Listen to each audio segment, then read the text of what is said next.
What is going on, everybody? As Mary, thank you for that fantastic timing. Oh my goodness. Sorry. Just introduce yourself while we're over here. Hi. Hi, crisis actors. It's Mary. Yes, that is. No more sneezing from me. Apologies. No more sneezing. And my name is Brett, and this is episode 149 of Pop Culture Crisis, which somebody has their audio that was on. Me too. Somebody okay. Is that you? Is that you as well? We're off to a fan. I'm just Was that you, Dane? destroying this introduction. Mary, was that your audio there? That was mine. Okay, yes, we're off to a fantastic start. How's everybody doing? We have a guest host today. Before we get into all that, introduce yourself, sir. Hello, everyone. Dane Font here, marketing man extraordinaire, and the Patriots say the White Boy Summer. And you wouldn't have been able to time that sneeze any better, I don't think, Mary. I think that was about as perfect as that could be. You're Sorry, welcome. not hot. You doing okay? Yes. All right, she's doing okay. We got a bunch of stuff to talk about today. We are going to talk about, this very, not recent, but it's a rumor about Johnny Depp possibly coming back to do Pirates of the Caribbean for a very, very hefty payout from Disney. Then we are also going to get into Dane has a very specific topic he wants to talk about related to gaming. And then we're also going to talk about VidCon and a panel they did with content creators on mental health and the glorification of mental health issues, which I thought was honestly very, very fascinating. We got that. We got a bunch of stuff in Podluck instead, including some great stuff from the BET Music Awards that one of them ends up being a fantastic womp womp womp. So we will get there. But if you guys are ready, we'll just get right into it. Mary, are we ready? I'm ready now. Dane, are we ready? I believe so. He was always ready. All right, let's go ahead and get right into it. So it says Johnny Depp could reprise Captain Jack Sparrow role for a $301 million deal, they're saying. And I don't know if I just buy love that they added that extra $1 million Yeah. to disprove his previous comment. Yes. There's like, well, I wouldn't come back for $300 million, but 301? What else did he mention? 100 alpacas? Yeah, it was like 200 alpacas or something like that. Would 200 alpacas also equal $1 million? And the question is, like, how many alpacas is that baked into the contract? That's what I need to know. I think they also, I'm not sure if this pay is including a certain part of it to be given to charity or if they're adding on more to give to charity. And we'll get into it. So the first thing I want to point out is that this article is actually, this is new because it's coming from the New York Post. And I actually got sent a bunch of, the reason I pushed it to the front today is because I got sent a bunch of people saying, look at this is crazy, let's talk about this. But there was actually an article from a site called Pop Topic back on like June 7th that talked about this. And let's just say that, to be generous, Pop Topic is very iffy at best. It's fake news sometimes. Most of the time. I just think when I hear, according to an industry insider or according to someone close to Disney, I'm not sure what to make of that. So it says, to tweak a legendary line from Johnny Depp's best-known franchise, this is the day you will always remember as the day you almost canceled Captain Jack Sparrow. Embattled actor Johnny Depp is rumored to be getting paid more than $300 million to return to the Pirates of the Caribbean after getting unceremoniously dumped from the franchise in 2018 amid abuse allegations from ex-Amber Heard. As we all know, as has played out time and time again over the last several months, I'm running out of Amber Heard and Johnny Depp thumbnails to make. There's too much. So it says, a source close to Disney, there it is again, a source close to Disney. I want to know if it's like a guy who just happens to live in like a castle close to the Disney headquarters. That'd be kind of cool. You never know. I mean, people have been creating rumors about this already ever since the trial ended. Yeah. Before the trial ended. And it says, this is a new interview in the Aussie outlet Pop Topic. So there again, that's that site. It says, the deal is reportedly for Johnny to return as Captain Jack Sparrow. The little leaking birdie claims that to the Down Under news site. The 59-year-old Donnie Brasco star, I'm glad they used Donnie Brasco rather than all the other movies that they always reference to him there. The 59-year-old Donnie Brasco star had played the swashbuckling buccaneer in the 5 Pirates of the Caribbean movies over the last 19 years before Disney dropped him from the 6th and final installment in wake of the 36-year-old Amber Heard's 2018 Washington Post op-ed. I also take issue with the idea that it would have been the last one because I think it's never the last one with stuff like this. Do we really need to pay this guy like over $250 million to play a sexually ambiguous pirate? Okay, like, wait, is it I that hard? wanted to talk about that actually. Like, is he sexually ambiguous or is this just like this character was created at a time when it was acceptable for a straight male character to kind of like have a flamboyant personality and be over the top, and it fits with the tone of the movie. I do wonder if you say like you don't know if like if it's worth paying him $301 million. I think yes, not $300 million.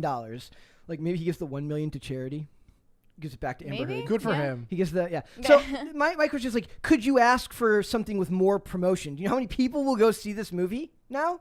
A whole crap ton of people will go see this movie now after all of the promotion that's been happening over the last several months. But I mean, are you saying that would make a huge profit for Disney regardless of how much they pay him? Assuming that $300 million is over multiple movies, then yeah, I do. I don't think they'd pay him that much for one movie. So it says, however, following Depp's highly publicized defamation win earlier this month, it appears that the House of Mouse could be willing to reinstate him in the iconic role. Disney are very interested in patching up their relationship with Johnny Depp, the source told Pop Topic. They reached out to the actor prior to his defamation trial against Amber Heard and asked whether he would be interested in returning to another Pirates film or two. See, I think they would try to get multiple films out of them. But even then, they better. Like, the question is, like, then is he getting a percentage of the profits? Is $301 million like the max he can make off it? Like, assuming that movie makes a ton of money? I don't know. You'd have to see the contract for that. It says, a source connected to the actor reportedly told NBC News that this is made up, but reps for Depp and Disney have yet to respond to the post request for confirmation. I do believe, in my opinion, that this is not real. The figures? I don't believe that he's at right now that they're having talks about it. No. Why? I mean, I'm not sure. I just think that the idea of it is rather slimy because they dropped him so like cold-blooded in such a cold-blooded way that like I know that they don't care about him as a person, only as like an instrument to make money, obviously. And to be fair, I think he's smart enough to understand that, and that's another reason I don't think that this will happen. But it seems slimy, like especially the detail about like they sent a gift basket to him before the trial was even over, saying like, "Hey, hope you forgive us." Yeah, and I'd be interested to know what the people in the chat actually think, if they think this is real or not. I do believe that these companies will work with anyone if it's financially beneficial to them. Like they don't care if you're an axe murderer as long as the amount of profit you can make outweighs the negative attention that being an axe murderer brings you. And it was the sixth one that he was dropped from, right? Yes. Do you believe that the sixth one would have made them money regardless? Yes, I believe it would have profited. So then why would they drop him? Unless it's out of some kind of principle we're talking literally the height of Me Too.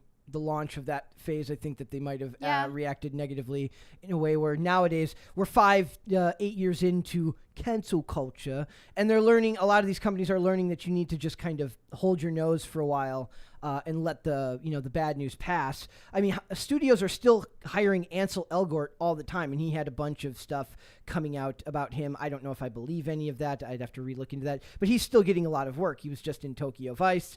But all that stuff came out after Baby Driver, and he's still getting plenty of work. Do you know like how much any of the other Pirates movies made to justify $301 million? We could look it up if anybody wants to look. If anyone wants to look up what they, I mean, I know that they're all extremely profitable, and they've gotten less and less profitable here in America, but they remain very profitable overseas. It says, what I can tell you is that the studio is already penned up a draft for a film about Jack Sparrow, so they are very hopeful that Johnny will forgive them and return as his iconic character, the source claimed. The new development comes after an unnamed Disney executive, there it is again, unnamed source, unnamed executive, hinted at the Finding Neverland actor donning Sparrow's tricorn hat, again, following his defamation win. Another thing about this is he loves that character. He loves being that character. There's a reason he still goes to hospitals dressed up as the character. What? I have a joke that's not appropriate for this show. Okay, perfect. But in terms of the box office, here says the franchise has grossed over $4.5 billion worldwide. Yep. It is the 14th highest grossing film series of all time. So $300 million is a drop in the bucket, especially if you consider the fact that all the renewed interest. I mean, but do you think that it would even be good remade at this point? Not remade, but continued. But no. Continued, like it just seems low effort.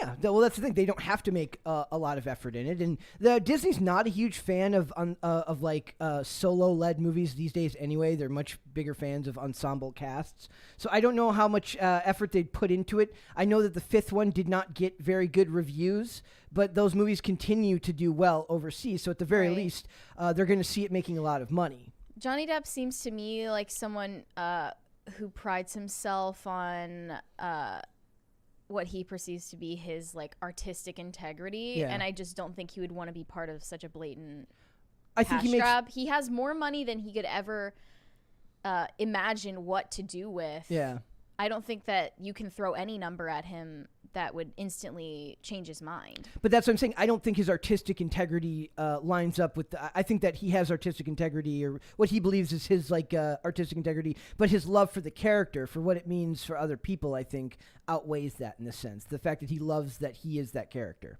So the quality of the movie comes second. I mean, maybe I'm out of the loop, but I don't feel like that many people are like super attached to Jack Sparrow. But they are attached. Are they? That's definitely Is that like wrong. a huge part of people's childhoods?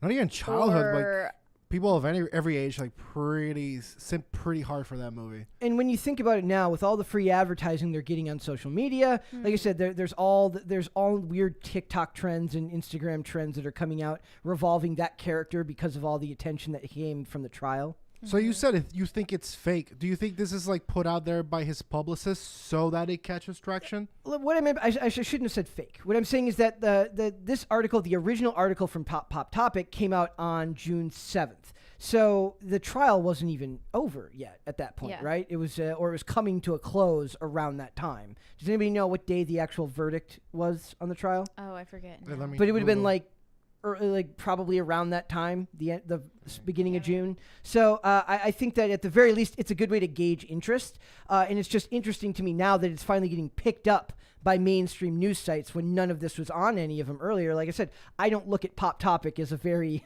reputable source for information. June 1st, I think.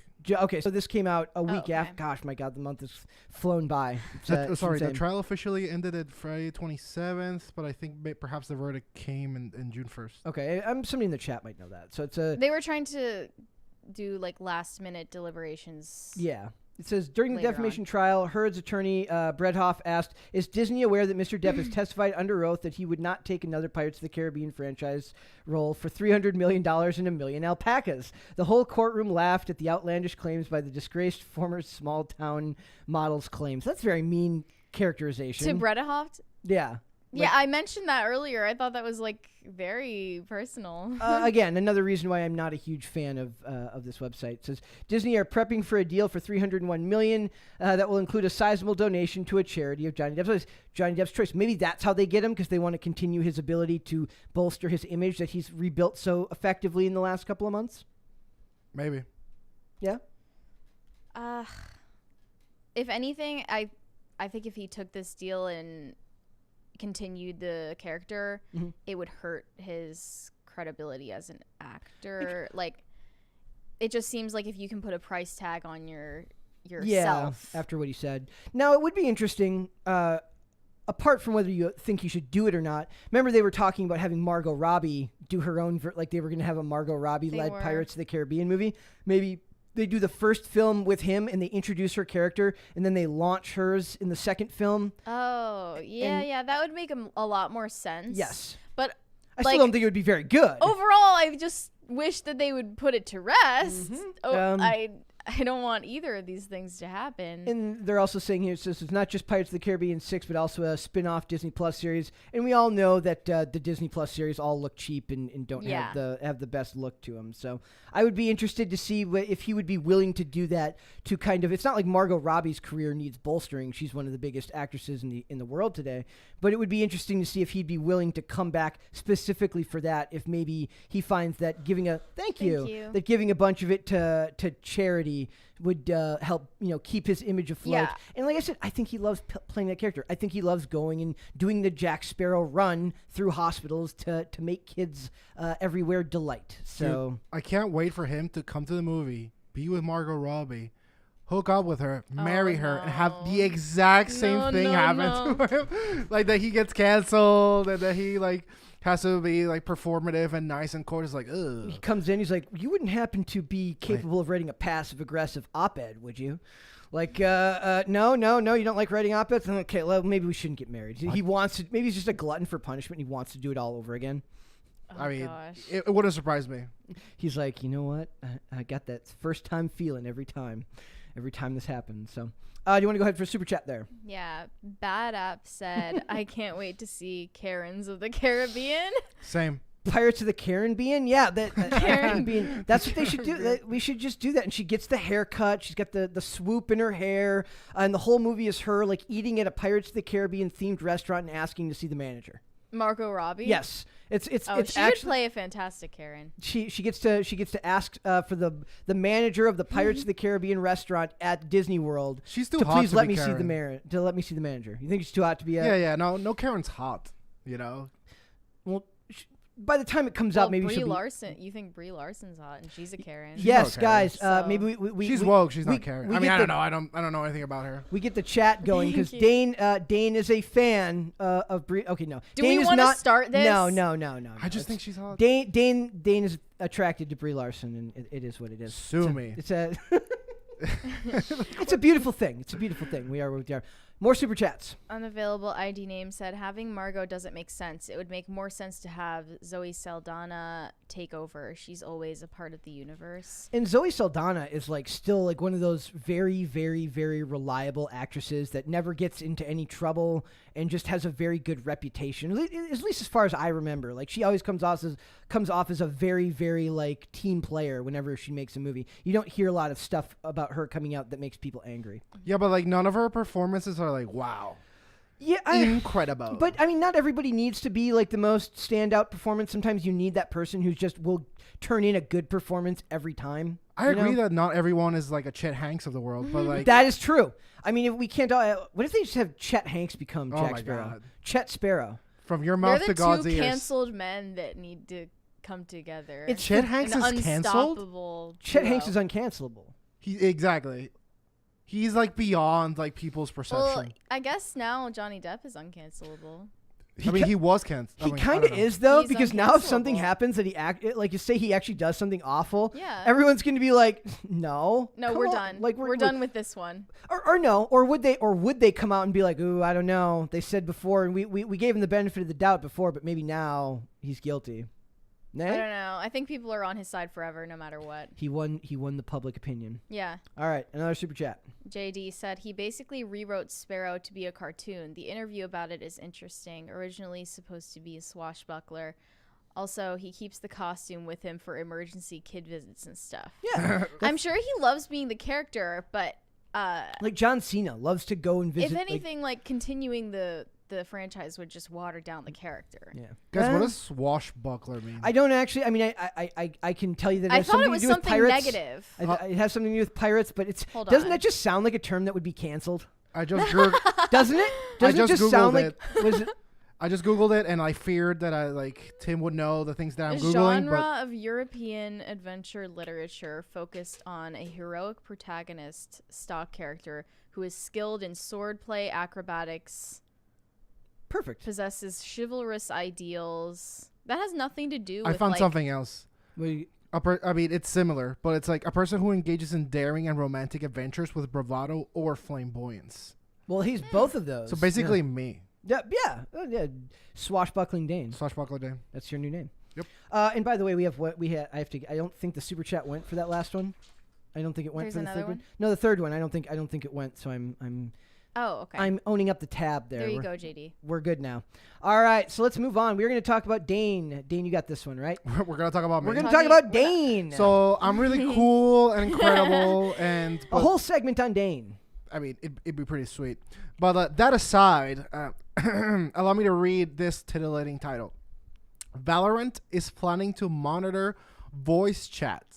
Tests begin the next month, with other Riot games to follow. At first, Can you tell me some other notable Riot games? I mean, let's Google a bunch. Thanks, East Germany. Because I have This general is- impressions of like the fan bases for different ones. Thank you. So I think Riot is League of Legends, if I'm not mistaken. Wait, give a sec. Riot. So anything with voice chat is liable to be picked up and monitored? What? So anything with voice chat for them is liable to be picked up and monitored? Apparently. How do you even do that? So games from Riot is Team Fight Tactics, League of Legends, Legends of Runeterra, Ruin King. They have a new fighting game coming out from the Ponder Brothers, I think. League is of what they Legends and Rune King were the only ones I've heard of. Me too. So, but like League of Legends alone is like ginormous. Yeah. So, let me find the article again. Let me start reading. Okay, so Riot Games will begin testing its voice chat monitoring technology in Valorant next month as part of a wider strategy to combat disruptive behavior in its game. Define disruptive behavior. I mean, everything guess that isn't LGBTQ Not and puppies, Latinx, I not think. rainbows, not cupcakes. In a blog post, Riot announced its voice evaluation system, eventually intended That's to so identify scary. community behavioral violations, such as the use of abusive language. This is AI generated. Oh wow. What Wow. that does that mean that they're going to use AI to like track your tone of voice and not just the words you're saying? Ridiculously like, devoid of of context and no We know nuance that whatsoever. robots have not, like, at least as of yet, been able to detect tone of voice. Sarcasm is slips through. Yeah.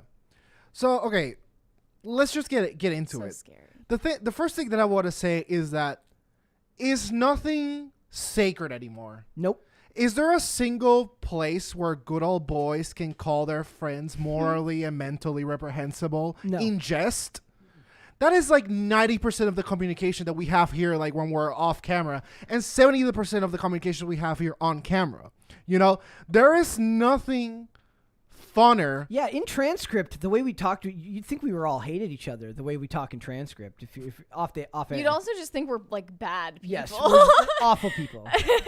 Right, so it's like, first off, it's that. Second, if it's an AI, I have the same fear that you have. It's like, you know, like, how are they going to determine, like, sarcasm Because versus... otherwise you would need to pick out like literally thousands of real life like people monitoring chats who are not participating in the chats, which is so creepy.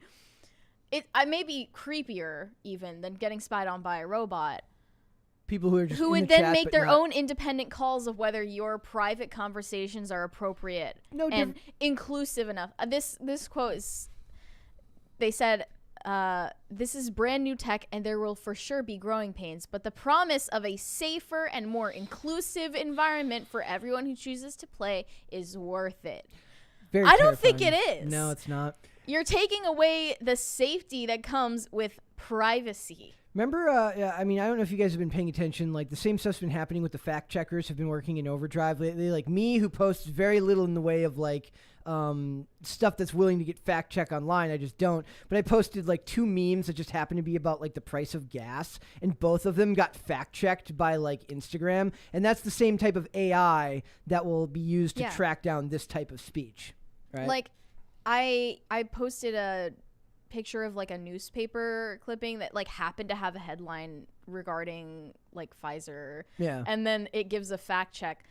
There's no understanding of context when it comes to AI. Yep. I posted the one about like a 7-Eleven which had gas prices for $7.11 and said the prophecy has been fulfilled.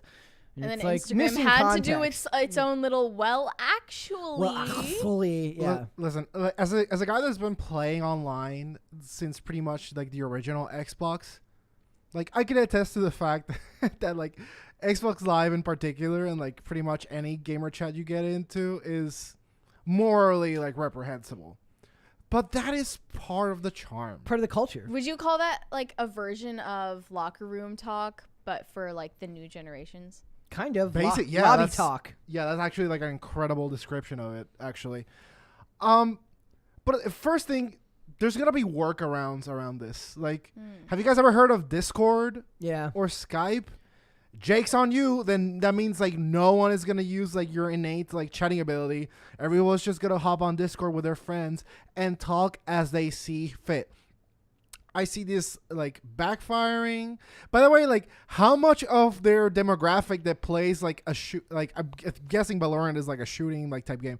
if I remember correctly. Like, how much of like people that are actively like shooting each other with a pew-pews every day do you think are like sensible people that need a triggered safe space?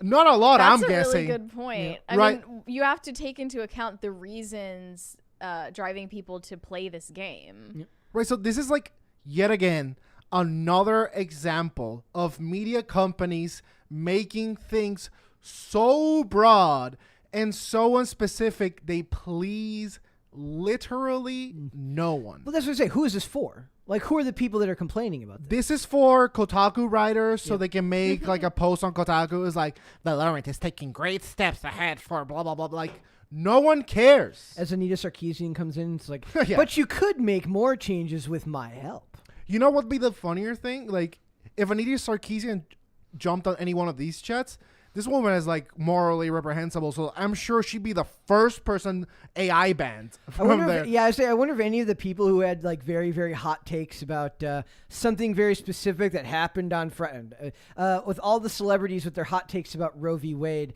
I wonder if those people would survive in the chat with all of the awful things that they were saying. I mean, like, honestly, like, I just don't know. Was there some kind of like mass complaint I'm sure, about how people were behaving in live chats? I'm sure, but That's a complaint that's gone Because on the for fan all this base, time. the fan base is of the game is the same people who are in the live chat. They don't care. They never make these changes for the people that play the actual games. They do it for the people that they want to come Who play are the games. outsiders that care this much, who are invested in changing it when they're not the ones participating? Devil's advocate, if you sound like remotely ethnic or feminine, like, you are gonna get hounded on. Like, if you like, for instance, with your accent, would you like get bullied for having an accent? you know, the thing is, like, I'd reply and it'd usually end there. So, like, Yeah. if you're a sassy little boy like I am, like, that's the principle that people like can't follow anymore. Is like, don't be a player hater. Like, you either participate in the culture or leave. You don't get to change the culture just because it Yeah. offends you.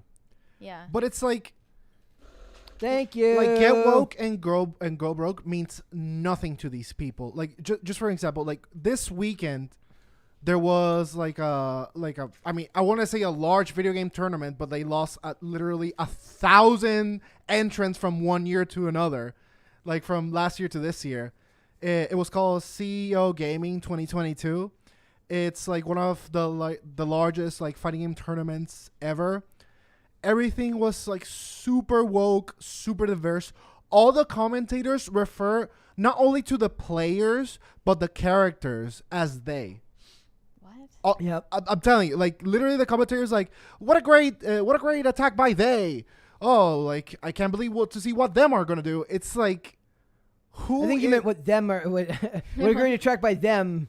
I can't wait to see what they're gonna do. No, like that's legitimately. And that's like a rule that they had to follow, or no. I just think it's that that honestly could be like WWE announcers have like specific words they can and cannot say that are supposed to fit within the context of the show. They're never allowed to say hospital. They have to say medical facility and stuff like that. So commentating is usually a very micromanaged, depending on, especially if it's front-facing media and they're very worried about their public image. Stuff like that's very heavily regulated from those companies. All I'm saying is, like, if I'm playing in a tournament and you call me they, you are misgendering me.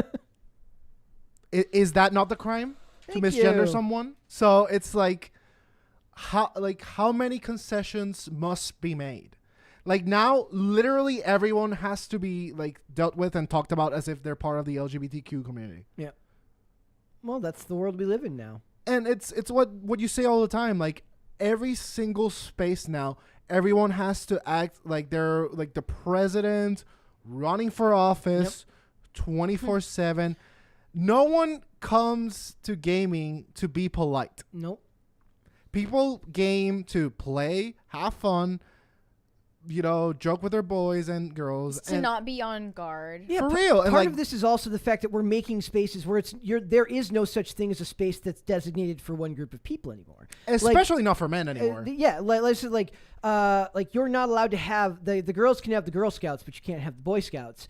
You can have there's no such thing as like a lot of those like men's clubs, like where places where only men can go are no longer really a thing. They're not supposed to be a thing anymore because it's a sign of patriarchal behavior, our patriarchal history of this country. And the problem is, the more that you inject everyone's beliefs and sensibilities into every environment, you're going to get friction, and the politically correct side is going to win out every single time because these spaces are run by companies that are worth billions of dollars that are looking to make as few waves as possible. And the only way to do that is by conceding every single time, and it's very, very frustrating. And the thing is, like, they are pandering to people who are not part of the community and couldn't care Right, less. it seems like they're conceding to no one. Because they're looking for the phantom audience. Place. Right, and it's because, like, in my opinion, at least with the tournament organizers and things like that, like the California Soy Boys, like, control that industry from top to bottom. They get all the commentators in the events.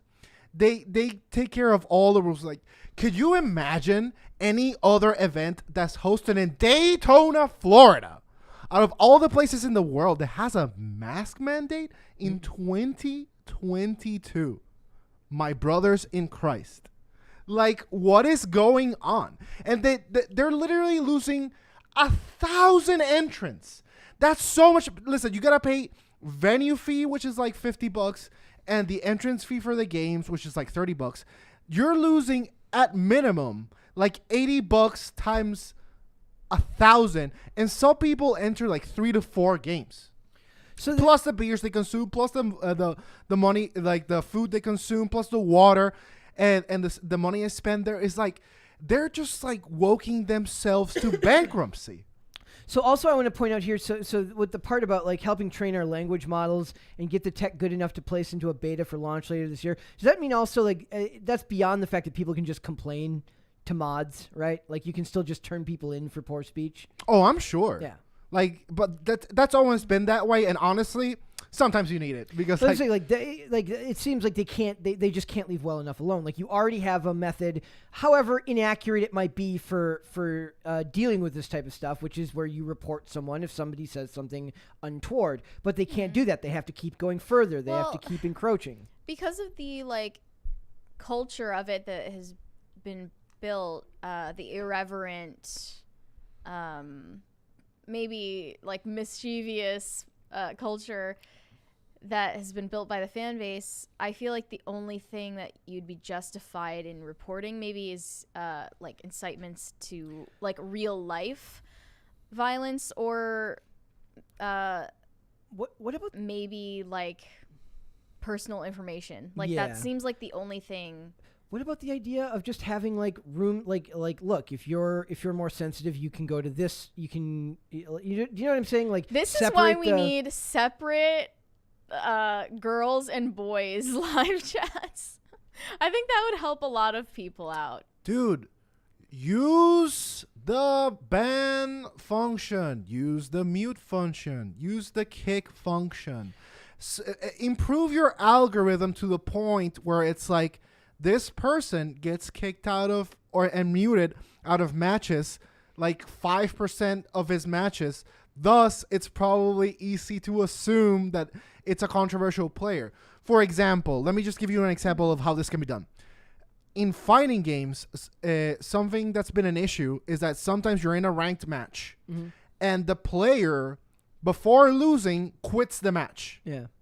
And not all games are designed to, like, if they disconnect from the match, you get the points and they lose the points.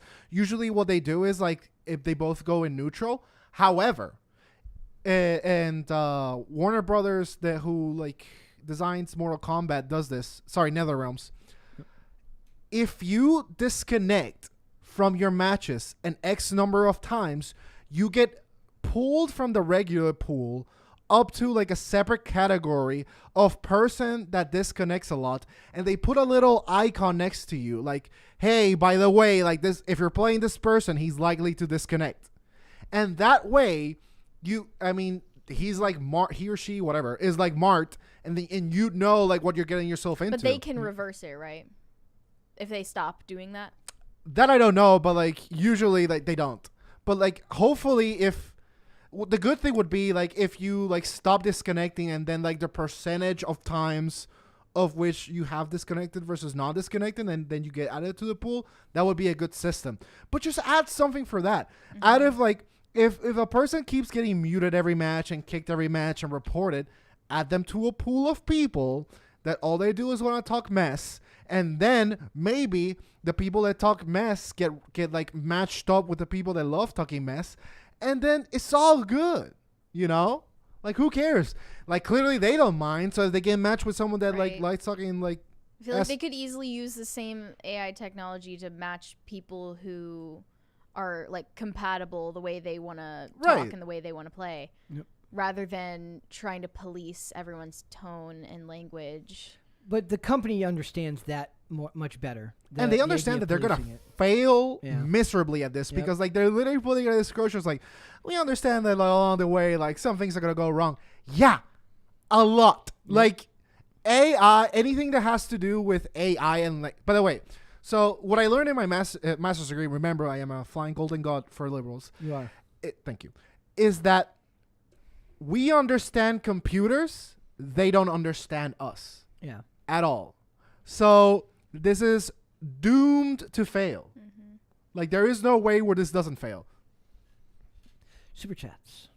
Yes. JD said he described it as the type from Princess Bride. Perfect. About Jack Sparrow? Jack Sparrow, yep.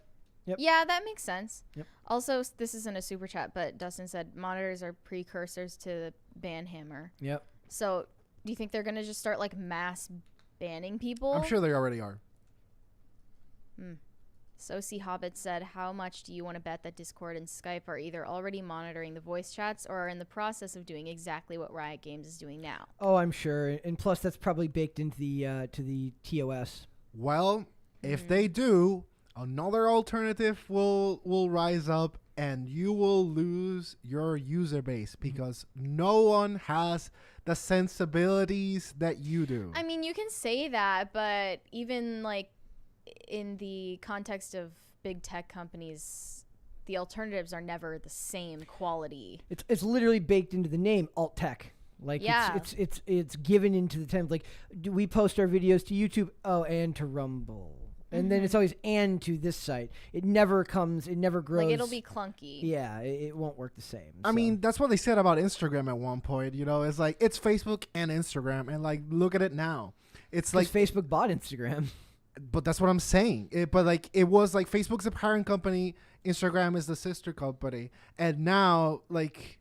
That's true. My young sister literally laughs at me for having a Facebook profile. That's how I feel. Like, I never cared about Facebook and only ever cared about having an Instagram. And that's what I'm saying, but like, because it's lame to be on Facebook. After Friday, I was like, I am so glad I don't go on Instagram anymore. Holy crap! The last place I wanted to wait. You mean Facebook? What did I say? Instagram? Yeah. The last place I wanted to go on Friday after the court ruling was to Instagram or just to Facebook. Like, no, thank you. For real. Caber2X said, your Daneship, what are your thoughts on Ruby Rose gaming movie for Prime Video? One up. The trailer looks like Gamer Girls Gone Wild comedy. Accent? I have information on it here. I'd never heard of this. I hadn't either. This looks super cringe. The trailer for One Up is offering a first look at Ruby Rose's latest film, which centers around the world of competitive gaming. I'm sure it won't involve any toxically masculine boys at all. Directed by Kyle Newman, whose previous work includes Fanboys and Barely Lethal. Barely Lethal was awful. The upcoming comedy follows Vivian, an esports gamer who, after receiving a college scholarship to play for Barrett University, faces sexism within the school's male-dominated squad and ends up forming her own all-girls team to compete at the Nationals. It'd be really funny if they end up losing. Like, this really bad. Sounds like a Disney Channel movie, but adults. In addition to Rose, who stars as Vivian's coach, Parker, the film features Hubby Halloween's Paris Burrell, Taylor Perez, and Hari Neff. Never heard of any of those names. So I heard of Harina. I don't know who that is. Produced by Lionsgate and BuzzFeed's. Oh, this is the BuzzFeed movie. Okay, BuzzFeed I forgot. movie. Yeah, no, I remember the. I remember Oh, hearing about this. Yeah, no. I thought this was the game. They were supposed to be making a satirical or like a comedy based around Gamergate. So maybe that's what this is supposed to be. So it's supposed to be like self-aware.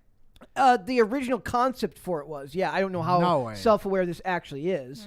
Says the first trailer for for One Up was recently released by Lionsgate Movies and introduces audiences to Burrell's nationally ranked player Vivian, as well as the dynamic between her and Dustin, the captain of Barrett's team. I'm sure Dustin is a complete gentleman and doesn't say anything bad ever and makes all men look like just classy guys all the time. I'm sure this What movie a will do. class act. I am sure this movie will do men in gaming total justice. Total They'll justice. be like, girls are icky. Go away. Go away. We don't like girls here. That's what The funny thing is that they don't even understand the female gaming demographic. Every chick that plays games that I've met, doesn't want the fact that she's a chick having to do with it at all. She just wants to play. And they usually hate no one in the world more than other gaming chicks. Why? Because it's like, hi guys, kawaii here. I'm playing fussy whatever, and like no, and it's embarrassing. Yeah. Similar to me, if like some Latino guy was like, hello, bienvenidos, blah blah blah. Like no one would care. Yeah. Like no one likes the stereotype of anything. No one likes the tokenization of anything, and it's like every single thing we love must be girl bossed.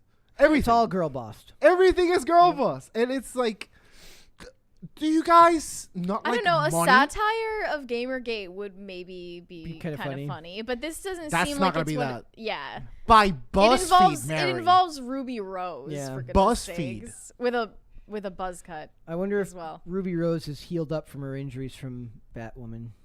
She got hurt on the set of Batwoman. That's why she left What the show. happened to her? The incompetent stuntmen, and Oh. and she had like neck surgery, and they like made her come back to work right away, if I remember correctly. Jeez. It was very bad.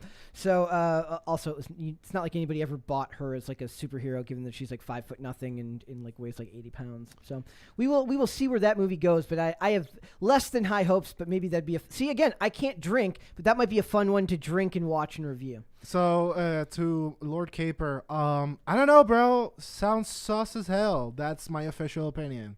Perfect. Well, we'll see where that one goes. All right, I want to talk about this VidCon article. Mary, do you want to lead this one, or should we just Sure. start? Okay, all right. Because so I'm, of course, an expert on TikTok mental illness, right? that's clipping that That's one. me. We're clipping No. that one for tomorrow. I need the timestamp for that one, please. So there was a panel of VidCon of therapists to share their concerns about the sensationalization, which is an insane word. I had to double check to make sure that was actually It a word. is. I'm like, why wouldn't they just say because if glorification? sensationalize is a word, Yeah. that has to be a I was like typing it out for the thumbnail, and I'm like, this is too freaking long. I'm not putting this on 2 lines. of mental health issues on the internet. Quote from the panel: "I think we've taken the word trigger a little bit too far." You don't say.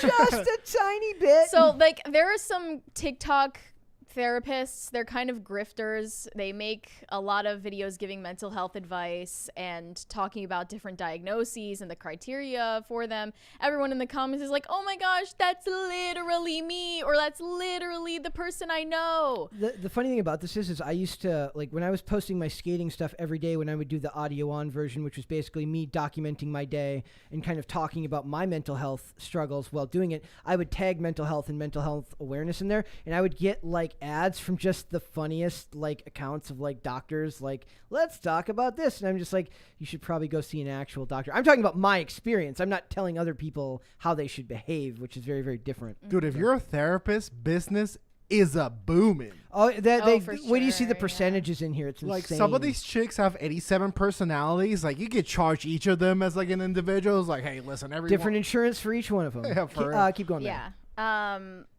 Oh, the percentages are crazy. Over the past 20 years, there was a notable increase in Americans seeking mental health resources from approximately 20% in 2002 to a whopping 41% in 2020. That is almost half of the entire population of this great country of ours. And I think it's not just people seeking mental health help, but just in general, like people who are mentally disturbed, regardless of whether you are seeking help for it, has gone up. That's the problem. A lot of them is like, it's not like, we've talked at length about how like a therapist, somebody that can actually help you develop a plan to get better is a lot different than just talking about yourself at length for long periods of time. Right. And like people being locked in their homes for so long do not have friends and social interaction and interaction with family members as much as they used to. That 41% was in 2020, so does COVID play a role in that? Yeah, I mean, of course, like telehealth makes it like way easier to access talk therapy, I'm sure, and like just things like BetterHelp where you're like texting someone. Yep. That's like nothing. That is not doing anything for anyone. But that's besides the point. Let's talk about TikTok. With social media. I mean, I remember in the height of lockdown when I originally downloaded the app, I realized that people were getting all of their mannerisms from the videos they were watching. What do you mean? Do you remember, like, I don't know if you guys remember this because you're not like of my generation, but like when girls started like doing the underhanded pointing like this, like all over Mary, the I'm place. 32. No. I don't know what you're talking about. It literally was a mannerism that like all young women I can began displaying. I can Like think when of they at were least like two- doing this to emphasize their point. Why? I don't know. I see. I don't know. It was like everyone started doing it because if the only interaction you have with other human faces is over your phone, Yep.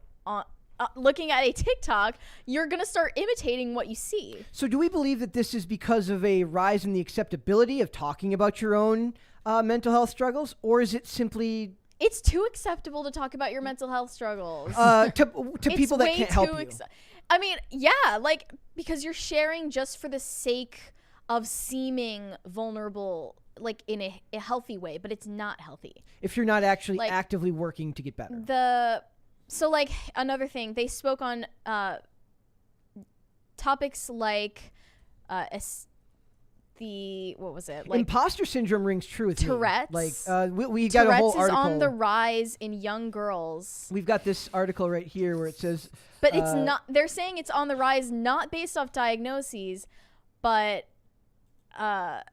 people being like self-diagnosed. this is I've got this list here of the dangerous trends that come from TikTok, and the reason I want to talk about this is mainly because like if we're doing pop culture right now in society, you could argue that influencers and content creators are far more influential than any celebrity. Well, by far. Yeah, and like on TikTok, in order to be successful, you have to pick your niche, stick to it, and not veer off from it. Yep. If your niche is your mental health issue, in order to get views, that is what all of your videos have to be about. Self-diagnosing is a huge one in this one, Yeah. where they talk about like where it's like, I went to a doctor and thought I had Asperger's, and he said no, and I was like, but I do. And then they just say that they do, and then that like they're self-diagnosed. Don't let a doctor tell you you don't have something. You know your body better than a doctor does. I'm like, yeah, but you have 12 years of There medical. was that. You can choose your gender, you can choose your species, and Yeah. you can choose your mental states. Like Tourette's and dissociative identity disorder were a few that have just been like blown up as a trend on TikTok. And how could you confirm Tourette's? Because you're an edgy girl that likes to say the F word. Like, what's going on? Is it Billie Eilish that has Tourette's? She does, yeah. She most of her tics are like facial tics. Yeah. And that's a big thing in these articles where they talk about girls are seeking medical help from a mysterious tics that might be from TikTok, which, the irony there Oh is my Right. gosh, TikTok. the tics. irony in there is just palpable. Maybe this is like all just a psyop. It's all China just being like, we are going to give you guys tics and we're going to distract you with nonsense that you do not need to be talking about. But does this mean like Gen X girls are all Gen Z girls are all a hive mind? I mean, Yes. the more technology like closes in on us, hive mind I becomes. mean, young more and more women have common. always been easily impressionable. Like, that's why they chose certain stars to, like, like Elvis, for example. He was like an entire craze because young women like to feel that they're a part of something and like they share something in common, and that's cool and everything. But when it's pathology, that's an entirely different situation. The funny thing is, like, it'd be one. Sorry, Brett. Like, it'd be one thing if they were doing this for like money, but like the way TikTok works, yeah, dude. But the way TikTok works is that if you have millions millions upon millions of fans and views, like you make $1,000 a month. It is not a lucrative app. It's a pool of money that everyone draws from. Yeah, but they use it to build a platform elsewhere, whether that's OnlyFans mental health sector, as we know. That's like that. They tried to when they were going to go non-porn. That was like that's what they were going to do, is focus on other stuff like that. But also they can do that whether they have merch, whether they have they do appearances. I imagine that if you talk a lot about your mental health, you could be hired to do speaking engagements down the line, like if you're influential enough. So depending on how business-minded that content creator it is. But it's just, is it good for us to be this open about these issues? And I worry about that. Because like I said, I was reading a tweet the other day, a tweet that was posted on Instagram where a guy's like, I said something and my therapist just sat back in his seat and wrote, shaking his head. Did I win? Did I beat therapy? That mindset is evil. Like that's not the mindset you're supposed to have in these situations, and you're not helping anyone by glorifying something like that. So, and then up here, so it says the statistics. Okay, so it says when asked how much truth there was to this, they're talking about if social media is to blame for the tick-like behavior in teen girls. It says the part of that is on the rise in diagnosis to an increase in access to therapy. So people have, like you said, more access to therapy because of things like better health, all the other ways you can do it without ever actually going. There are so many therapy practices who switched to doing remote therapy during the pandemic. And doesn't going there in person play a huge role? I mean, I know that totally for me, going in person played a huge role in my ability to get help. Because it means you're actually putting effort into it, and you're making a personal connection with the therapist, which you cannot do digitally. Yeah. You just can't. It says so there's a decrease in stigma around it. Over the past 20 years, there was a notable increase in Americans seeking mental health resources. That was the number we talked about earlier.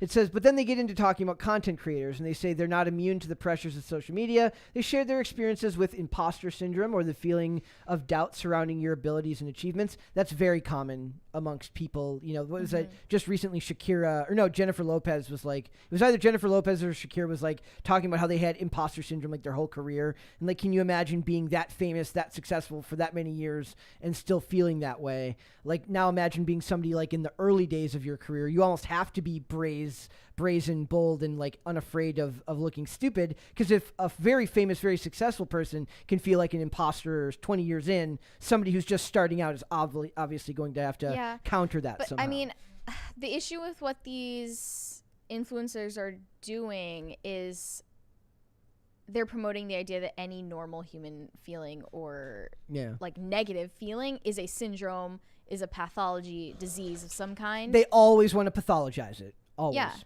Also, I want to know, trigger warnings, good or bad? Oh, gosh. I need to know, good or bad? Well, it used to be something that I think it's a bad thing. I think toughen up, dude. Like, there's always like discretion advised, right? Like there was always also like a system of ratings that was like normal, but now we're using them to the detriment of actually saying anything. And then people don't join the conversation because they've been warned off at the beginning. You can't build up. It's like a callus. You can't build up that callus without repeated exposure. You need to no build one is up. responsible for what bothers you. Yes. Your personal issues. Yep. So the thing is, like, trigger warnings are now taken to the level where like law school students get trigger warnings before doing case study, and it's like, dude, you signed up to do like law and criminology, and you don't have the stomach to like read the clients that you're gonna defend. Like imagine like getting assigned a lawyer and it's like a case about something that I can't say, and like your lawyer's like, actually this is very triggering and concerning for me, I must leave immediately. That's like when we what? This weekend when I was wading through all the crap about Roe v. Wade from annoying celebrities saying annoying things that are annoying. Like, that annoys me, and I find it kind of bothersome and tiresome, but I don't expect them to be like, trigger warning, if you have strong feelings on this topic, you should not read further. You just go ahead and read, and you repeat it, and repeated exposure will help you kind of deal with the fact that it's unpleasant to begin with. I'm the same way with, like, I hate cringe videos. I despise like, I love cringe. I cannot stand cringe videos, but you have to learn to, like, grit through the cringe if you're going to watch some of this. Like, we're going to watch the Oliver Tree video in Podluck. Like, stuff like that. I guess that one doesn't really bother me, but like stuff like that sometimes. Like, or even the Chet Hanks interview with, what's her name? Where I'm just that was even like edited in a deceptive way to make it more cringy than it was. They like acted like there were so many silent, like moments of silent pause. And she still looked like a schmo. Yeah, like, still made her look stupid. Are you gonna apologize? He was like, nope. Yeah. Based. So do you think most of the tick? I mean, the part about ticks, like you said earlier, like hand motions like that, absolutely. From like, I mean, that's not even like a tick. That's just like, a mannerism. But if you add that with like ways, it's like a dialect. It's like the way people start speaking when they don't talk to anyone outside of that bubble. In the movie The Dark Knight, when the Joker is constantly licking his lips and everyone thought it was a choice that Heath Ledger was making to make himself look more nuts, it was actually because the makeup dried his lips out so much that he had to keep doing that to like keep his mouth from going dry. And then David Tennant like copied it in like a Harry Potter movie without realizing that it wasn't done to make him look nuts. It was just something the actor had to do. And I'm thinking if something like that can translate from one actor to another, think about how much more powerful and present social media is in your life each and every day. The overall point that I wanted to make is just that there's nothing that's more wrong with us. There's something wrong that's being imposed on us. There's nothing wrong with us. Jonathan Haidt has some great research and videos talking about how the younger generation of women have been absolutely decimated by social media and what it's doing to their mental health, and that's due to exposure to social media. I recommend anybody who is to go look up some of those videos that are on YouTube where he talks about just they're sad, like they're more upset than they've ever been, they're sadder than they've ever been, and it's not going away because you can't get rid of social media now. So it's really just not fair to frame it in a way that's like, we're more mentally ill than ever. Yeah. When I mean, that's we are. not. I mean, but it depends on what you're saying. Like, are we displaying maladaptive behavior traits, or are there maladaptive expectations being set on us? I don't know. Well, and also it's one of those things where now I think in a world where people just want to feel special, they feel like having a condition makes them special. You know what I mean? Think about how much we evangelize and like talk about how brave people are when they survive something, and people who aren't going through anything now want to and they talk about here about like faking conditions because they want to feel like they're special. Like everyone wants to feel that way, right? And if if you're being babysat by social media, it's going to affect your ability to think reasonably. So there's like some of these other conditions when they're talking about like the most dangerous aspects. It's self-diagnosing, using intermittent fasting to heal anxiety, pretending to have a disorder, what I eat in a day videos. Those are insane. And then here's the other one, discussing trauma. There is such a thing. Maybe I'll link that clownfish video in there. There is such a thing as not productively discussing these things, where you're going around in circles and you're not actually getting to any truth. Well, it's like who has the most shocking story that will get them the most attention. Yeah, they want to one-up each other rather than actually help each other. Like basically, TikTok is just a digital insane asylum. Kind of, yeah. I mean, to be frank, right? Yeah. All right, super chats.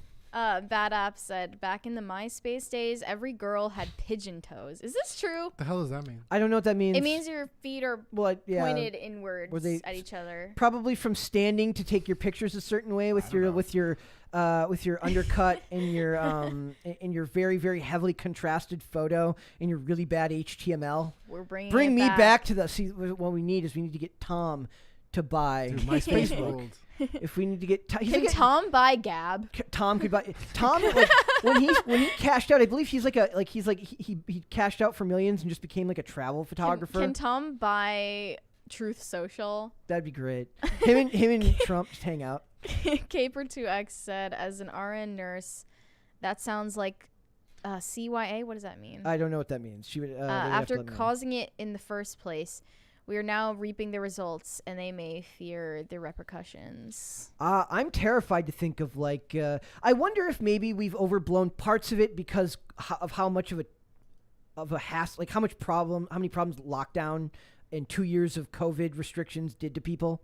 Like if we're in a particularly dark time because of just how bad it was of people being locked in their house, both by government and through fear, like self-imposed locking themselves in their houses and stuff like that. And like you're dealing even if with that had only lasted 5 weeks, like we thought, yeah, that would still be an unforgettable 5 weeks that leave like permanent effects. Yep. Anyway, Vanguard N7E335 said, been saying for months now that TikTok is causing people to develop mental disorders, and the amount of people claiming to have autism or ADHD is massive. This is true. Okay. I was one of the hardest things to do at this job when I got sober was going off my ADHD meds.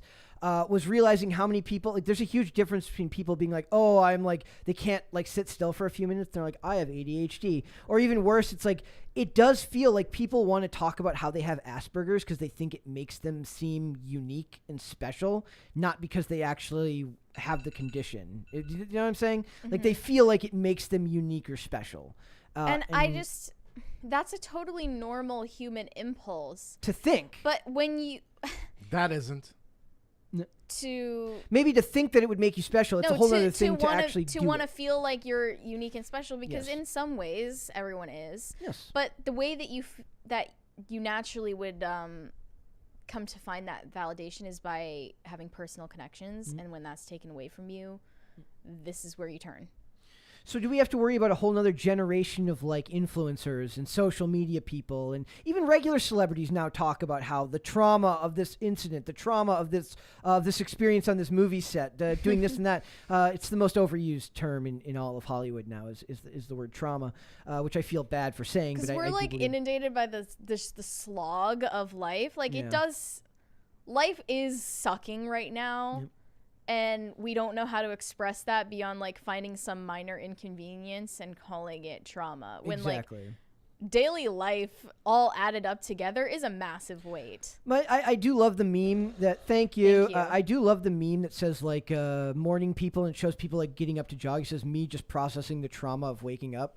Like I felt that in my soul because there was like, as a night owl, like maybe that's not the right word for it, but I definitely felt the truth of behind like just waking up. Just the prolonged pain that is life, and especially exactly modern life. It is like a massive weight on our shoulders. It's just we pick out these tiny things to call trauma. And if you can, like, I know it's not a reasonable thing to ask most people, but whether you create content or not, try to go like a weekend without your phone, and you will be it's insane how much better you feel, how much better you sleep, how much happier you are.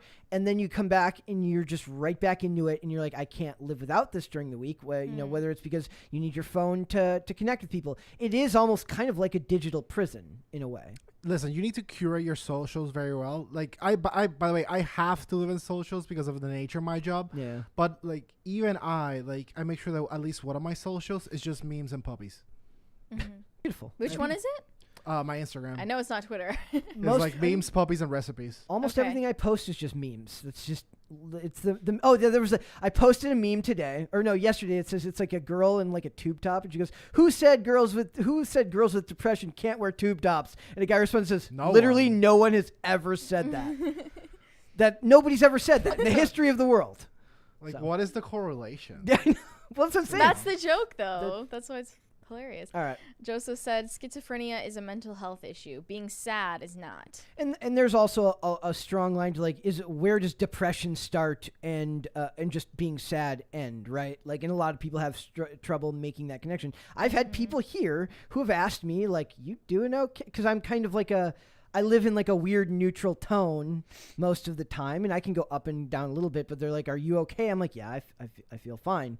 But like, where does having a bad couple of days end and depression start? The problem is they're self-diagnosing, or they're diagnosing on Instagram or TikTok, and they're not actually going to see a medical health professional. And a lot of times, depending on what condition you want to have, the person you go to see often kind of makes that happen, right? If you see a therapist, is different than going to see a psychologist for targeted treatment and stuff like that. So Yeah. And there's one more there. Bad App said, would you rather get a mental illness from TikTok or an STD from Tinder? Well, How about neither? How about an STD from TikTok and a mental illness from Tinder? Can we just not have any of it? Or just none of them? I would How prefer about neither. nothing? Pass. Dane, which one? You had to pick. Pass. You have to pick one. Like not STD then. Okay, perfect. There you go. A new one came Newt in. said, bad Thank app, you. I'd rather not do either. Yeah, thank you for that. Also, another A voice of person said, reason. Mary, the only way life is hard today is if we make it difficult. That is why we pick the smallest, weirdest leap to be triggered by. I kind of don't agree. I don't agree. I think modern life is extremely hard. Can you explain? Well, it's not like it's uncomfortable. I mean, it's mentally difficult to live in a way that's like this far from what we were naturally designed for. So I talk about that a lot, where I'm like, look, like getting in a fight now is a lot different than being like kind of tortured by social media. Like if you're getting bullied online, as much as I hate that concept, and you don't know how to turn it off or ignore it, like that's omnipresent in your life. That those mean comments, that mean stuff. Like I said, it's still your responsibility to handle that. So don't misinterpret what I'm saying as saying like that it's not their fault. What I'm saying, if you have to put up with that each and every day, that's a lot different than the courage you need to get into a fight for 2 minutes. Yeah. Is a lot different than the courage you need to face down reading negative stuff about you. And believe you me, whether you think it affects you or not, it oftentimes does. It's a lot different than having to read that all the time. We were designed to say pejoratives on Xbox Live. Let us continue. well, if anything, that's an outlet for like what we feel we need. Yeah. And it's Sandwiches? being taken away from us.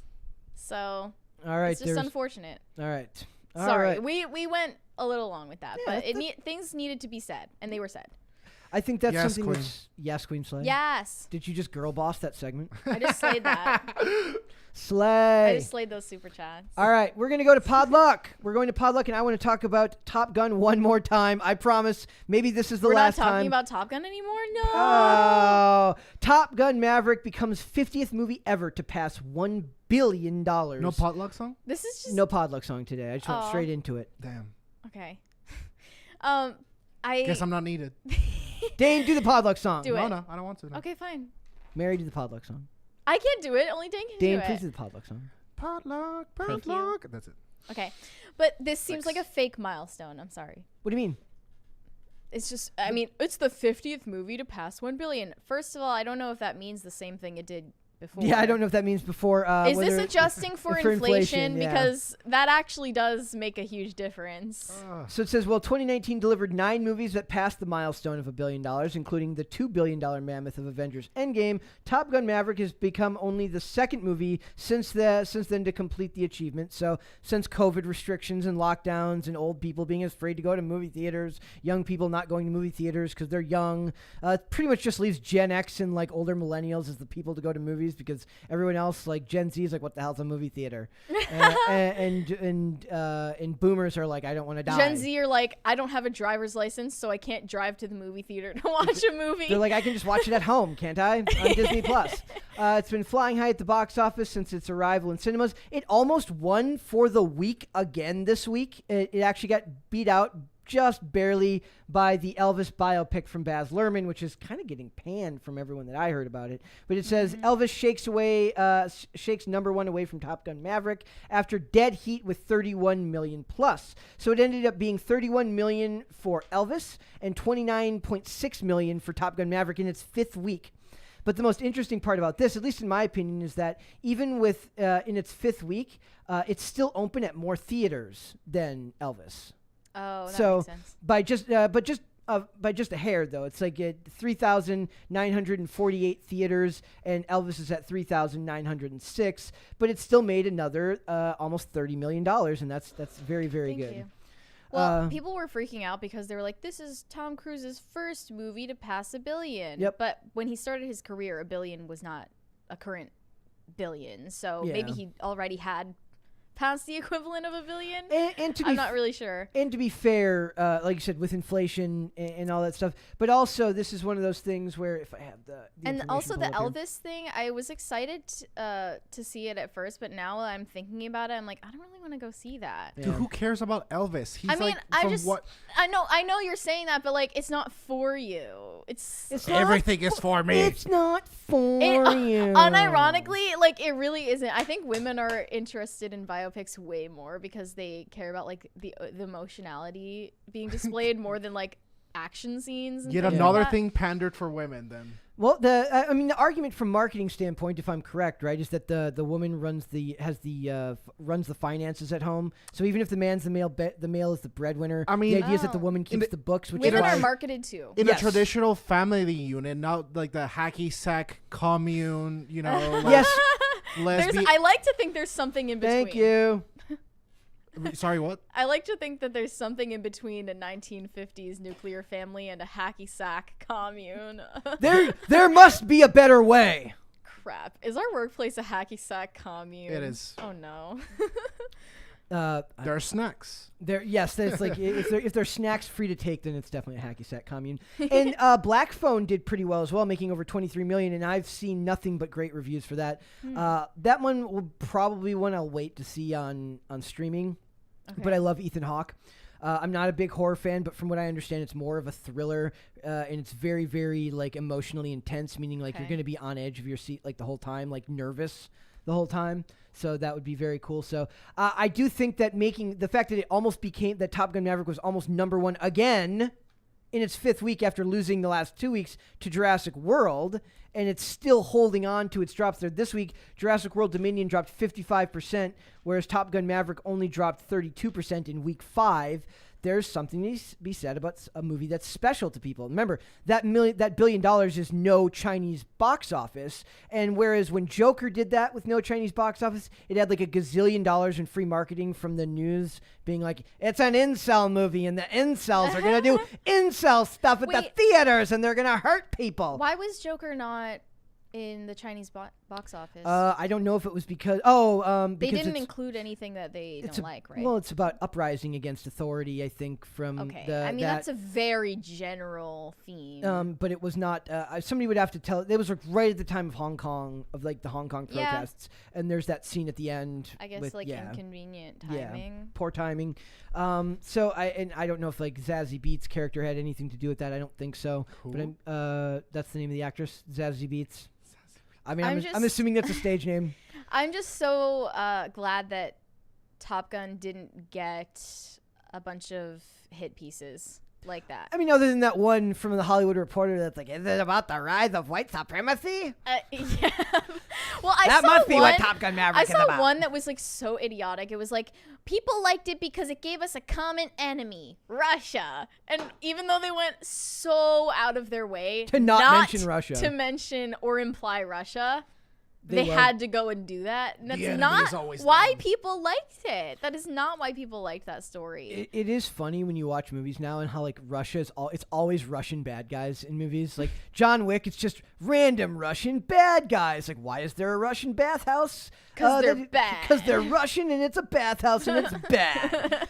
And then we get to kill a bunch of white people in the movie, and that's what they love that. So they spicy. I know. Spicy. Be a world-renowned Russian simp because Russian chicks are hot. Fair enough. Sorry, very hot. Very hot. We should we should ask Jordan Peterson I was like, I know what your opinion is on fat chicks. What's your opinion on Russian chicks? He's like, sorry, very hot. Love to bring our inside jokes into the show. Yeah. Okay. Every Jordan Peterson voice just ends up sounding like a Canadian Kermit the Frog every single time. My daughter dressed as a lobster. I still have never seen that photo, but we're going to move on, and we're going to talk about Jack Harlow protests Lil Nas X snub with T-shirt at the BET Awards. This is the clickbait headline if I ever saw one. Well, it's also like it's just like there's so much entitlement in this article. where it's just like I didn't get like Dear God, From- is he wearing my glasses? was he? Well, Dear God, is he wearing my glasses? He's like, what's Dane wearing today? Like, So, no. Dane, let's chill. look looks like it. Yeah, those are your glasses. I'm taking them off. Okay. So it says, Wait, are you saying entitlement from Lil Nas X? Yes. Oh yeah. He's like, I didn't get nominated for an I award. entertained black people, so why was I not nominated by the black entertainment? Dude, I can't stand that guy. That guy was always like, yeah, and like rubbing his hands is like Wait, Jack Harlow or Lil Nas X? Jack Harlow. Okay, I can't stand either of them, but Jack Harlow, I can't get over how much he looks like a medieval bard. I earlier this month I introduced Mary to Bardcore. What? I mean, I knew bardcore? about bardcore, but like I had never heard Industry Okay, Baby. what is bardcore? bardcore? Take a song and just. I wish we could play it right now. We but can't. we can't. Take any song you've ever heard and then imagine it being played at a medieval pub while you drink pints of mead. Yeah. That Well, sounds I'll play it. cool though. No, is. it's awesome. amazing. Okay. So it says, thank you, BET Awards, and outstanding 0 nominations again. Black excellence. The Old Town Road hitmaker wrote and then deleted. He also added, then deleted, I just feel like black gay people have to fight to be seen in this world, and even when we make it to the top, MFers try to pretend we are invisible. He's literally saying that you need to nominate me based on my identity. He's not saying, I released this song this year, this song did these numbers, this song had this cultural significance, why wasn't I nominated? He's using his identity as the reason, not his work. I have a problem with that. Wow. Okay. Released his new song "Late to the Party," where he takes aim at the show, repeatedly raps "FBET." And then here's the No cover art. way. There it is. What a spoiled brat. That's what I'm saying. It just comes off as being very spoiled and full of himself. So it says, they responded to the rapper's lack of nominations this year in a statement writing, "We love Lil Nas X." The organization added that the BET Voting Academy is comprised of nearly 500 entertainment professionals. No one from the BET serves as a member of the Voting Academy. Lil Nas X has been nominated for 2 BET Awards in the past and performed at the show twice. So it's not like he's never been involved. He's just like, I'm going to throw a tantrum. I think it's really about Jack Harlow. Yeah. It's really just that he's envious of Jack Harlow. And that was like a huge thing this year, where it's like a bunch of people were like, because he getting like they thought he was getting like astroturfed in the industry. They were mad about Jack Harlow's Success. industry plant white privilege. Imagine being jealous of Jack Harlow. Dude, right? Like there's no justification for that. when the white men can't jump remake comes out, we riot. Dude, I'm joining Antifa at that point. We riot. I feel like, and then Woody Harrelson had the absolute shame to say it's going to be better than the movie we made. No, it's not. Bro, White Men what? Can't Jump is a masterpiece. A masterpiece, as far as I am concerned. So it will not be better. And that is not something I was like, I don't like to make a lot of predictions, but I can predict to you now that there is no way that a Jack Harlow-led White Men Can't Jump will ever be better than the glory of Woody Harrelson and American tax hero Wesley Snipes. What a great description. As a pair of hustlers playing basketball. Rosie Perez, like it's never gonna work. Who's gonna play Rosie Perez role? I don't know. Probably I don't know. Zendaya. Oh no. Right. God, I hate being right. Ooh, they could do. Well, no, because earlier today I wrote a long thing on my Instagram about how they need to remake the show Dark Angel, which was from Jessica Alba and Michael Weatherly in the year 2000. It's James Cameron's only foray into television in history. And I listed all the actresses that they could have to play Jessica Alba's character of Max in that, which was like Janina Gavankar, Jane Lee Ortiz, or Isa, the girl from Ambulance, Isa Gonzalez. So I think Janina Gavankar or Jane Lee Ortiz could play Rosie Perez's role. I feel like you just went into a random name generator and just like said words. Jane Lee Because Ortiz. Brett knows so much. Jane Lee Ortiz did the show Rosewood, and she was also in season 2 and 3 of Shooter, with Ryan Phillippe. Gina Gavin Carr was from a bunch of like animation and also did like season 4 of Sleepy Hollow, and I forget the other. This is why you're here. You are just a well of knowledge. But those characters could play Jessica Alba's role in that. And I think a couple of those could do the role from White Men Can't Jump. But the point is that Lil Nas X is spoiled. Well, and then shame on Jack Harlow for sucking up to him. Yeah. With like wearing his merch. Yep. So it's like he's protesting nothing. He's protesting nothing. Like he's protesting not being well liked enough. Yeah. Well, it's like if he had named like a song that had come out. There's something I want to say, and I don't think I'm Skip allowed to say it. Skip it. Perfect. We'll do it in an off-air segment someday if we ever get big enough. We'll say it behind the paywall. Exactly. All right, we're going to move on to this isn't Womp Womp Womp, but it's pretty close. Oliver Tree beats up fan on stage. So just imagine like we were doing the show live here and somebody just comes in and we're just like Mary just beats up somebody on stage. Whoa. Let me see. This is a lot. It's like a jiu-jitsu hold. Oh! Whoa. Probably going to get copyright struck for that audio. Not the incompetent security guard. No! What is with the fact that literally America is home to the world's worst security guards ever? Like, you can literally walk right into Britney Spears' home. Oh, now we're playing the Jodie Sweetin. No. That was going to be the other womp womp womp for today. We're not going to do that. You can literally, why are all security guards in Hollywood incompetent? Why is that? Oliver Tree is like a terrifying person. I didn't know what he looked like. I love that he is like exactly the type though to like just start beating on his fans. I do like the idea of him in court in that outfit though. Yeah. Like he's like, I plead not Full guilty, muscle suit. and he's got like he's put his hands up and it's like a tree stump. It's like a tree hand. That'd be very good. Do we want to do womp womp womp? Sure. Yeah. Okay. Of course. Speaking of the BET Music Awards, Jussie Smollett is back, and people want to know who let him in. So they're not fans of him. They're not fans. Fallen Empire star Jussie Smollett has defiantly declared that he is not a piece of S after gaining clarity during his most recent mini prison stint. Did he have another? During his recent mini prison and he stint, not got most out recent. claiming that he was losing his sanity. But then another article said that he fasted for 6 days, so maybe not eating for 6.5 days might have been the reason he was losing his sanity. But it says Smollett, age 40, made his controversial return to the red carpet on Sunday in Los Angeles after being sprung in March, having served only 6 days of his 150-day sentence for 5 counts of felony disorderly conduct at Cook County Jail in Chicago. The 2015 BET nominee for Best Actor was ostensibly there to hype his directorial debut, the BET Plus streaming flick B-Boy Blues, which he announced some other big plans as well. This has always been the plan, to expand my empire, so to speak. Get it? Because he was in a show called Empire. Smollett expounded to the press corps on the scene.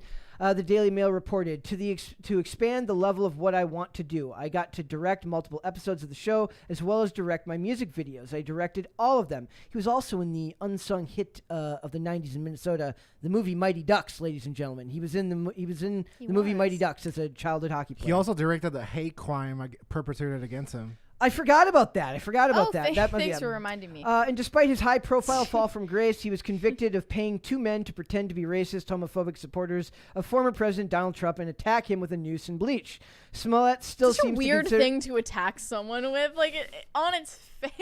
Smollett still seems to consider himself something of a role model for young people. Hey, Wow. I can appreciate the total lack of like shame. You know, I actually didn't know he was 40. If you had asked me like how old is Jussie Smollett, I would have guessed like not even 30. 30. Because of the way he acts so foolish. Yeah. The greatest thing about that story is that the moment where everything started to become sus is that when he said like he went out for Subway and people was like, no, listen, 3 in the no morning. one wants Subway. Not at 3 in the morning, and not in Chicago when it's like -16 degrees out. For real.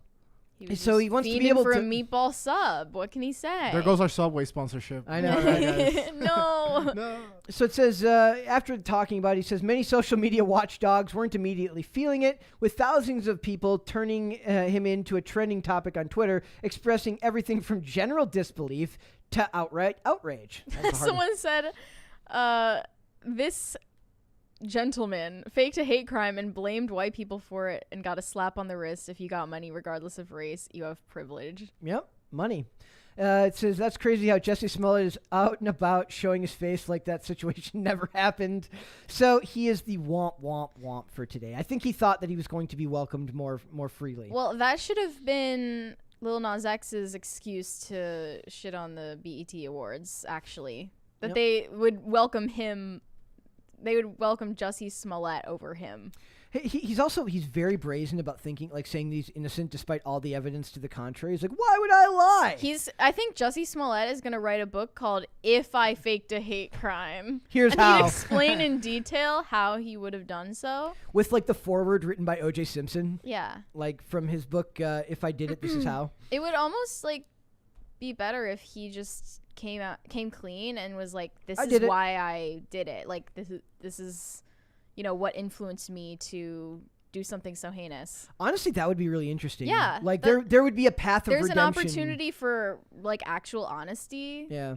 That I think people would it might take some time, but I think people would really take to it if he had come out and said, look, not just some like weird spoken word R&B song where he's like, do you really think I'm that stupid to do that? Yes, we think you're that stupid. What do you think? Do you think like, okay, if he came out and was like, look, I did it and I'm sorry, like, and he's like, he let some time pass, right? And he doesn't just come out like a week after he gets out of jail. He's like, look, hey guys, I'm sorry. But he waits a year or two, and he's like, look, and he writes a book to go with it about what led him to commit such an act. I think there's a path for redemption back there. I think people are more forgiving than they should be in a lot of cases, and I think that they're like I said, everybody loves a good redemption story, and I think that there would be a path there with honesty. Listen. Everybody loves a good redemption story, and I love Netflix documentaries about psychos. I love them. We were just talking about how like documentarians are so enriched by like the amount of crazy people. Yeah. Today. Oh, nobody's making more money than documentary filmmakers these days. Mm-hmm. Apparently, just go to TikTok. Yep. Mm-hmm. Every time, or Travis Scott, and there's a thing today like people are like, why did you buy a $5 million? Making a documentary about Olivia Rodrigo for what? For like having an album. Incredible. Like I don't know. Incredible. Listen, there's probably a path to redemption for him because that's the kind of country we live in, but there shouldn't be.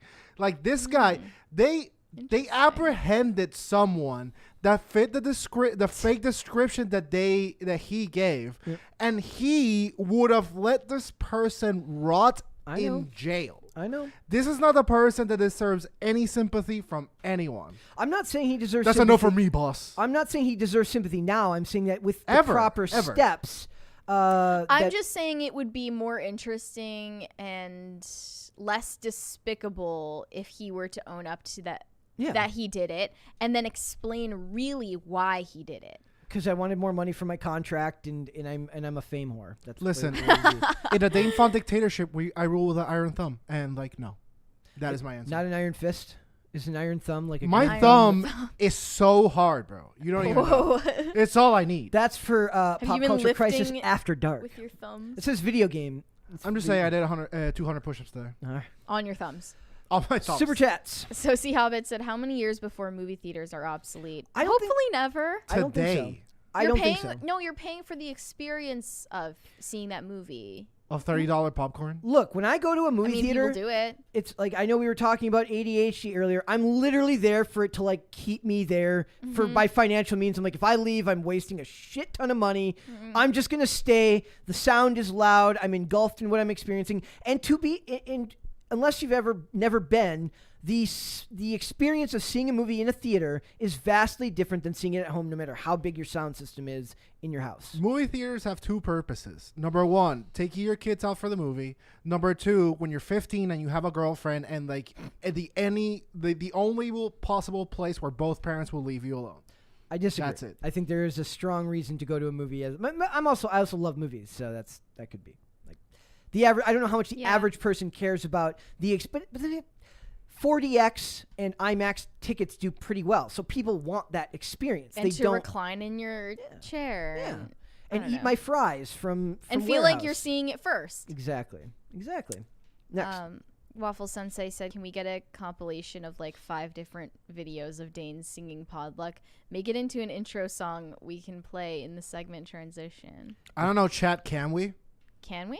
Is anyone talented Can we? and loving enough to do it? I will have to. I will have to look Effervescent, into maybe? that. Are you effervescent enough to do it?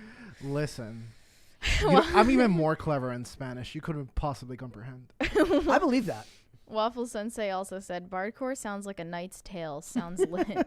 Go and listen to Forgot About Dre, Bardcore, or any Bardcores. Is The it's industry baby Bardcore actually is great. Pretty good. good. Yep. Yeah. All right, Dane. Thank you so much, dude, for coming out today. We appreciate it. No problem. Let everyone know where they can find you on social media, my friend. I think fun on Twitter. My goal is to say it literally every time quicker, where it's to the point where I think fun on Twitter. Like everyone just like passes in a second. Perfect. We'll get there. Just a little bit faster each and every week. Thank Mary, where can we find you? You can find me on Instagram and WeChat at Closer Kitty.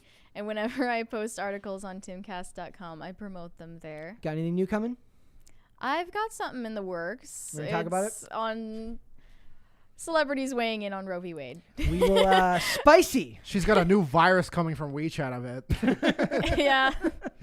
Clean up the hard drive, my friend. All right, guys, if you want to follow me, you can follow me on Instagram at Brett Dasovic. For the show, we are here on YouTube Monday through Friday, 3 p.m. Eastern Standard Time. That is noon Pacific. We are also on social media. We are on Twitter at popculture_show, Facebook and TikTok at Pop Culture Crisis, and on Instagram at Pop Culture Crisis Pod. We will be back with another episode with Jamie Kilstein tomorrow. We'll see you then, guys. Bye. Bye.